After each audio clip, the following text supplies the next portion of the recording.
Nasamsam ang higit 9.8 milyong halaga ng hinihinalang smuggled na sigarilyo sa sinagawang Sirawan Joint Checkpoint sa Turil, Davao City nito lang may ikalabing-6 ng Enero taong kasalukuyan.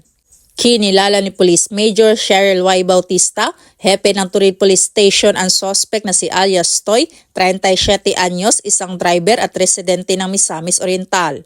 Dagdag pa, umaga pa lang kahapon ay nakatanggap na ng report mula sa concerned citizen ang mga otoridad sa checkpoint na ang closed van na ginamit ay hindi lehitimong GNT truck carrier.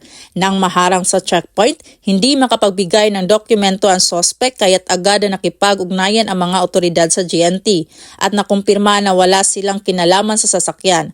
Ayon sa Bureau of Customs, umabot sa 251 na kahon ng modern cigarettes ang nakumpiska.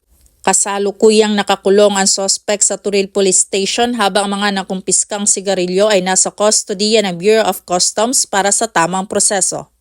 Ang tagumpay na ito ay nagpapakita ng dedikasyon ng mga operasang pangseguridad ng Davao na tinitiyak ang kaligtasan ng mga residente at nagsisilbing babala sa mga posibleng magtangkang magpasok ng mga ilegal na produkto sa rehiyon.